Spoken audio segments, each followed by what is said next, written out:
अब हम चौथा प्रश्न, निम्नलिखित सभी खंडों को हल कीजिए। तो चौथा प्रश्न में 4 खंड होते हैं, क ख ग घ, इसमें भी 4 खंड होते हैं। तो ये क्वेश्चन, प्रत्येक क्वेश्चन 4, प्रश्न नंबर 4 के सभी खंड 2-2 अंक के होते हैं। तो 4 खंड अर्थात 16 8 अंक मिल जाते हैं। तो पहला प्रश्न रहा हमारा कि यदि यफ संबंध आर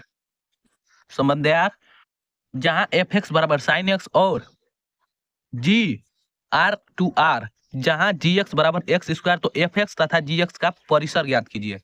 तो एफ एक्स और जी एक्स का हमें परिसर ज्ञात करना है। यह क्वेश्चन 2 अंक में आता है संबंध फलन से। तो चलिए इसे देखते हैं।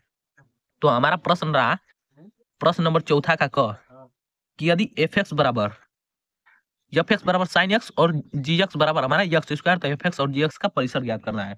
तो चलिए परिसर को ज्ञात करते हैं पहले यहाँ पर। तो देखिए यहाँ पर पहले हम मान रखेंगे, यहाँ से यहाँ पर सबसे पहले जो जो दिया है उसे उसे लिख लेंगे। तो ये हमारा एफ आर से आर, एफ एक्स बराबर हमारा इसके लिए दिया गया है sine x, sine x sine x दिया गया है। और इधर हम जी खातिर लिखेंगे, तो जी आर से आर, और इसके लिए जी एक्स का हमें मान दिया है, एक्स स्क्वायर मान दिया है। तो देखिए अब इसका हमें परिसर ज्ञात करना है। तो यहाँ पर आर हमारा रेशनल नंबर है, तो आर बराबर हम मान लेंगे कि 0,1,2,3, डैश डैश डैश।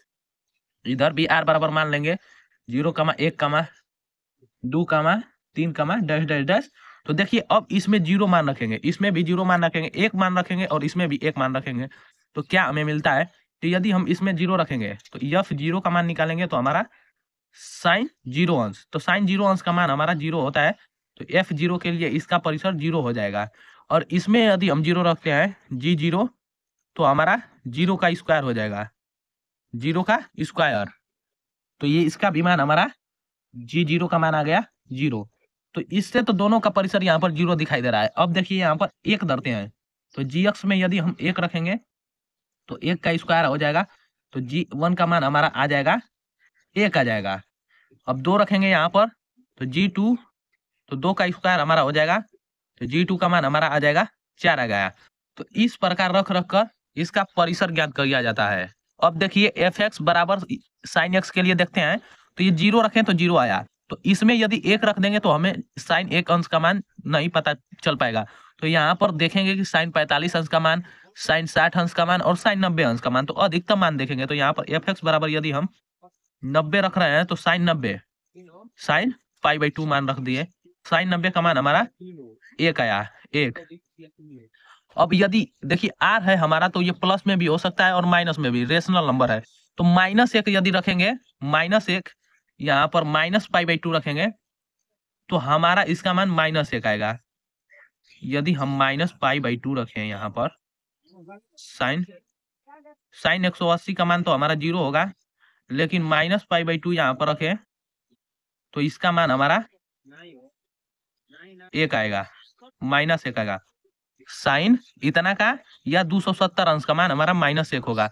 तो देखिए इससे हमें पता चल रहा है कि साइन एक्स का हमारा जो परिसर होगा एफ एक्स, वो हमारा -π/2 से π/2 होगा, और इसका तो अनंत हो जाएगा।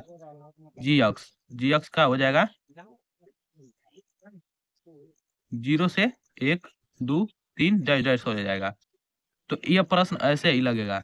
तो अब हमारा दूसरा प्रश्न ख नंबर रहा है यहाँ पर, कि यदि पी ए बराबर 1/2, पी बी बराबर 1/3 तथा पी ए यूनियन बी बराबर 2/3 हो, तो सिद्ध कीजिए कि घटनाएं ए तथा बी स्वतंत्र घटनाएं हैं। ऐसे भी प्रश्न बोर्ड एग्जाम में प्रायिकता से 2 अंक में पूछे जाते हैं। तो चलिए इसे हल करते हैं।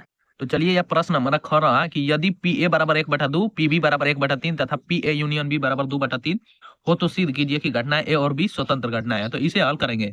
तो सबसे पहले जो जो दिया है उसे उसे लिख लेंगे। तो पी ए बराबर हमारा 1/2, पी बी बराबर हमारा 1/3, और यहाँ पर पी ए यूनियन बी बराबर हमारा 2/3 होगा।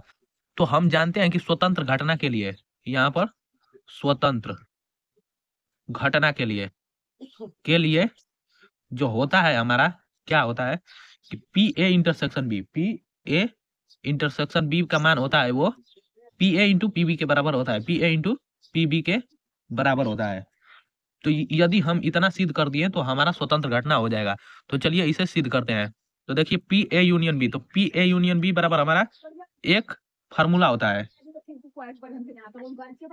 P A union B, P A union B बराबर हमारा होता है P A plus P B minus P A intersection B, A intersection B होता है। तो इससे पी ए इंटरसेक्शन बी का मान निकालेंगे, तो P A union B, P A union B का मान हमारा 2/3 है, और इसका मान 1/2 है, और इसका मान 1/3 है, minus P A intersection B, इतना हो गया। तो देखिए यहाँ पर 2/3 बराबर, इसको जोड़ लेंगे आपस में, तो इसको जोड़ेंगे तो कितना हो जाएगा, एलसीएम हमारा 6 हो जाएगा, और ये 3 + 2 हो जाएगा, minus P A intersection B. तो इसको इधर लाएंगे प्लस हो जाएगा, और इसको इधर ले चल जाएंगे माइनस हो जाएगा। तो इससे हमारा पी ए इंटरसेक्शन बी बराबर हमारा हो जाएगा 5/6 माइनस 2/3 हो जाएगा। इन दोनों का एलसीएम लेकर हल करेंगे तो हमारा पी ए इंटरसेक्शन बी बराबर हो जाएगा 6, तो ये हो जाएगा हमारा 5 माइनस 4, इससे 1/6 मान हो जाएगा हमारा पी ए इंटरसेक्शन का मान 1/6। तो चलिए यहाँ पर पी ए इंटरसेक्शन बी बराबर हमारा हो जाएगा 1/6। अब 1/6 को हम तोड़ेंगे दो भाग में कि कैसे हमारा 1/6 आ जाए, दो का किन दो संख्याओं का गुणा करेंगे कि 1/6 आ जाए। तो पी ए इंटरसेक्शन बी बराबर हमारा 1/2 गुणे 1/3 कर देंगे तो हमारा 1/6 आ जाएगा। अब देखिए यहाँ पर पी ए इंटरसेक्शन बी बराबर हो जाएगा 1/2 किसका मान है, यहाँ पर देख लीजिए 1/2 पी ए का मान है, 1/3 पी बी का मान है। तो यहाँ पर हमारा P A into P B हो जाएगा। तो यही हमारा स्वतंत्र घटना का फॉर्मूला होता है। तो लिख देंगे कि ए और बी स्वतंत्र है, तो ए तथा बी स्वतंत्र है। तो इस प्रश्न का आंसर यही हो जाएगा। तो प्रायिकता से इसी प्रकार के क्वेश्चन बोर्ड एग्जाम में 2 अंक आते हैं। 5 अंक वाले प्रश्न प्रायिकता में बेज प्रमेय से पूछे जाते हैं। तो चलिए ये दो, अब अगले प्रश्न को देखते हैं। तो यहाँ पर देखिए अब तीसरा प्रश्न ग रहा खंड ग कि यदि वेक्टर ए बराबर 2i cap plus 2j cap plus 3k cap, comma vector b बराबर minus i cap plus 2j cap और k कैप, और सी बराबर 3i कैप j कैप है, k कैप नहीं दिया गया इसमें, तो उससे हमें घबराना नहीं है। तो इस प्रकार है कि वेक्टर ए plus lambda vector b comma c पर लंब है, तो लेमडा का हमें मान ज्ञात करना है। लेमडा का मान ज्ञात करना है, तो ऐसे प्रश्न बोर्ड एग्जाम में सदिश तथा त्रिविमीय ज्यामिति से 2 अंक में पूछे जाते हैं। तो चलिए इसे भी हल करते हैं। तो हमारा यह प्रश्न रहा चौथा का ग, प्रश्न नंबर 4 का खंड ग। तो हमारा प्रश्न रहा कि वेक्टर ए बराबर इतना और वेक्टर बी बराबर इतना। तो हमें सिद्ध करना है, हमें लेमडा का मान ज्ञात करना है यदि वेक्टर ए plus lambda vector B C पर लंब है। तो चलिए इससे हम मान ज्ञात कर देते हैं। तो सबसे पहले जो दिया है उसे लिख लेंगे। तो लिखेंगे दिया है, क्या हमारा दिया है, वेक्टर ए का मान दिया है 2i cap plus 2j cap और प्लस हमारा 3k कैप दिया है। वेक्टर बी का मान दिया है minus i cap plus 2j cap plus k cap दिया है। वेक्टर सी का मान दिया है यहाँ पर 3i cap plus j cap plus 0k cap लिख सकते हैं, या इसी प्रकार छोड़ सकते हैं, तो 0k कैप ही लिख लेंगे हम, नहीं दिया है तो। अब देखिए कह रहा है कि वेक्टर ए plus lambda vector B C पर लंब है, ये दोनों आपस में लंब है। तो लंब होगा कब, लंब होगा जब वेक्टर ए plus lambda vector B into हमारा वेक्टर सी का मान जब बराबर होगा तो एक दूसरे पर ये दोनों लंब होंगे।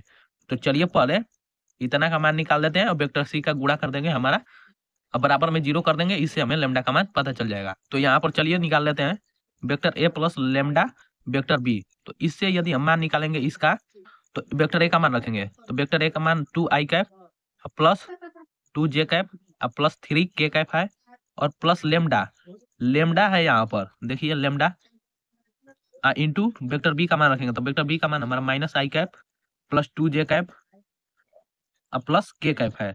तो अब इसका लेमडा का मान इसमें सब में गुणा हो जाएगा, तो 2i cap plus 2j cap plus 3k cap होगा, अब माइनस हो जाएगा यहाँ पर lambda i cap plus 2 lambda j cap plus यहाँ पर हमारा लेमडा k कैप होगा। तो अब इसमें i कैप और i कैप को एक साथ लेकर इसमें से कॉमन कर लेना है i कैप को। तो i कैप कॉमन करेंगे तो 2 माइनस लेमडा, ये हमारा i कैप होगा अब जे कैप को कॉमन करेंगे तो प्लस यहाँ पर 2 + 2 लेमडा, ये हमारा जे कैप होगा। अब माइनस यहाँ पर प्लस है तो प्लस यहाँ पर हो जाएगा 3 + लेमडा, ये हमारा के कैप होगा। तो इतना का मान हमें इतना पता चल गया। अब इसमें वेक्टर सी का गुणा कर देंगे और बराबर में 0 के कर देंगे, हमारा आंसर हो जाएगा। चलिए अब इससे चलते हैं फार्मूले से।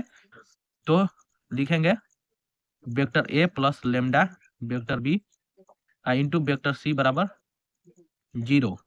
इतना से चलें तो देखिए यहाँ पर इसका मान रखेंगे, इसका तो इसका मान यहाँ पर इतना है, तो 2 - lambda I cap plus 2 + 2 lambda, ये जे कैप हो गया हमारा, अब प्लस यहाँ पर हमारा 3 + लेमडा, ये हमारा के कैप हो गया। इंटू इंटू हो जाएगा यहाँ पर, देखिए इसको मझिला कोष्टक में ले लेते हैं क्योंकि इस प्रकार हमें इसमें कोई दिक्कत ना हो। और यहाँ पर हमारा हो जाएगा जे का सी का, यहाँ पर हम वेक्टर सी का मान रखेंगे। तो वेक्टर सी का मान हमारा है यहाँ पर देख लीजिए 3i कैप प्लस जे कैप प्लस 0 के कैप है। तो 3i कैप प्लस जे कैप प्लस 0 के कैप। अब इतना का मान हमारा 0 के बराबर होगा। तो अब आई में आई कैप का गुणा करेंगे तो हमारा आई कैप का मान 1 हो जाता है, आई स्क्वायर का मान 1 हो जाता है, जे स्क्वायर का मान 1, आई स्क्वायर कैप का मान 1 होगा, जे स्क्वायर कैप का हमारा मान 1 होगा।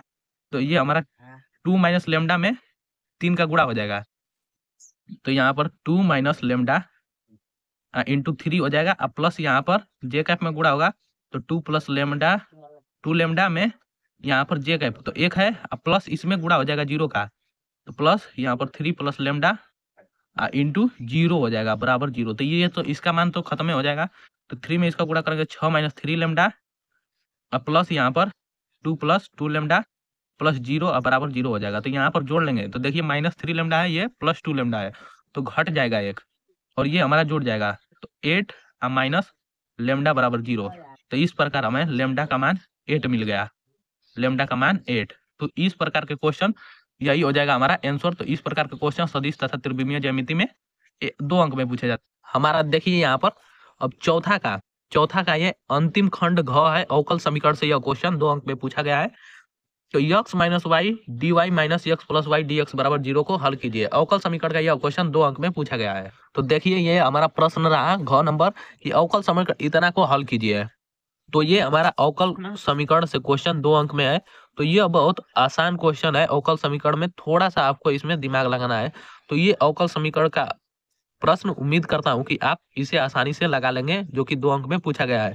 यदि आप इस प्रश्न को नहीं लगा पाए तो कमेंट कीजिएगा, मैं इस प्रश्न को लगा दूंगा और इस क्वेश्चन को आपको ही लगाना पड़ेगा, क्योंकि आप बोर्ड एग्जाम देने जा रहे हैं तो ऐसे क्वेश्चन आपको लगा लेना चाहिए। तो ये क्वेश्चन मैं आपको लगाने के लिए दे रहा हूँ। यदि नहीं आएगा आपको तो कमेंट कीजिएगा, मैं इस प्रश्न का पूरा हल लेकर आऊंगा और आपको समझाऊंगा।